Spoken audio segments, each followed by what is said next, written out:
زمانے بھر کی ہر ایک نعمت انہی کے صدقے خدا نے دی، اگر ان کی عزت میں حرف آیا تو اپنی عزت کا کیا کریں۔ افسوس کہ ہم اس ملک میں رہتے ہیں جہاں چیف جسٹس کی گستاخی پر 35 سال کی سزا اور رسول اقدس کی شان میں گستاخی کرنے پر صرف اور صرف 15 دن کے لیے لائسنس معطل کیا جاتا ہے۔ افسوس تو اس بات کا ہے کہ ہزاروں مسلمان صدیوں سے غیر مسلموں سے رسول اقدس صلی اللہ علیہ وآلہ وسلم کی عزت و آبرو کی حفاظت کرتے ہوئے لڑتے آ رہے ہیں،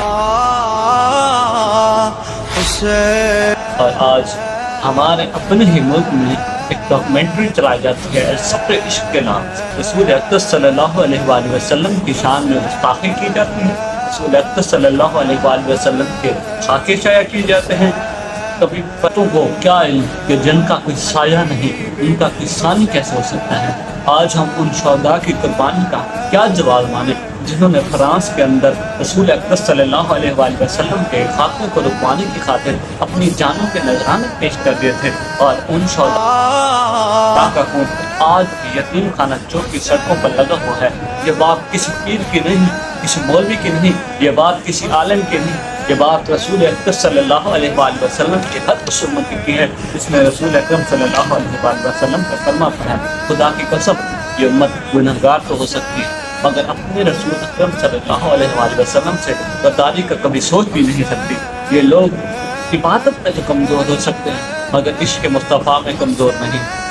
لبیک لبیک لبیک یا رسول اللہ، لبیک لبیک لبیک یا رسول اللہ، لبیک لبیک۔ پھر یہ لوگ معافی مانگتے ہیں کہ یہ سفر عشق نامی ڈاکومنٹری ان لوگوں نے تیار نہیں کی۔ بات آتی ہے اس ڈرامے کی جو اس وقت جیو کے چینل پر چل رہا ہے، جس کو ہمارا ہر بچہ، ہر نوجوان، ہر بزرگ بڑی شوق سے دیکھ رہا ہے، اور اس میں ان لوگوں نے تعلیمات اسلامی کے بک کو پھینکا جس پر مسجد نبی صلی اللہ علیہ وآلہ وسلم کی تصویر بنی ہے۔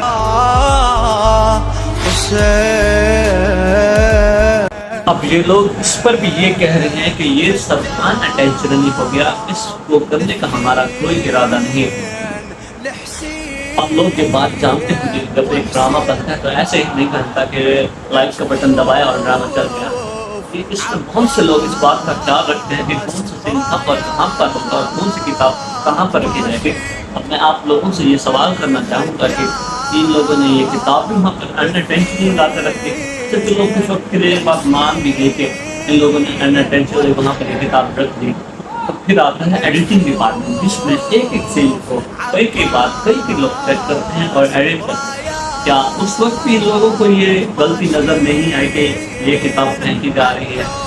آپ لوگوں کو یہ بات بتاتا چلوں کہ ہم حضور اکرم صلی اللہ علیہ وآلہ وسلم کی شان میں گستاخی ہرگز برداشت نہیں کریں گے۔ اللہ تعالیٰ کی ذات ستار العیوب ہے، وہ لوگوں کے عیبوں کو چھپاتے ہیں، مگر جب رسول اکرم صلی اللہ علیہ وآلہ وسلم کی بات آ جائے تو اللہ تعالیٰ ان کے گستاخوں کے 9 عیبوں کو بیان کرنے کے بعد فرماتے ہیں کہ اے اللہ کے رسول، جو آپ کا نہیں وہ پاپ کا نہیں۔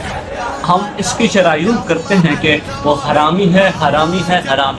اور کسی ایسے شخص کے کہے میں نہ آ جانا جو بہت قسمیں کھانے والا ہے، ذلیل ہے، شرارت سے اشارے کرنے والا، لگائی بجھائی کرنے والا، مال دینے میں بڑا بخیل، حد سے بڑھا ہوا بدکار، سخت خو اور اس کے علاوہ بدذات۔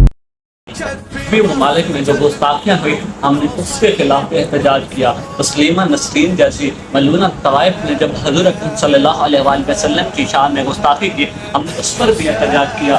ہم لوگ ہر چیز کو برداشت کر سکتے ہیں مگر اپنے آقا و مولا کی شان میں ذرا سے بھی بے ادبی برداشت نہیں کریں گے۔ آج حضور اکرم صلی اللہ علیہ وآلہ وسلم کی گستاخی کا بازار صرف یورپ ہی نہیں بلکہ ہماری اپنی سرزمین پر بھی پہنچ چکا ہے۔ یہ نطفہ حرامی کی پیداوار ہمارے رسول اکرم صلی اللہ علیہ وآلہ وسلم کی شان میں گستاخی کریں گے اور ہمارے حضور اکرم صلی اللہ علیہ وآلہ وسلم کے خاکے شائع کریں گے۔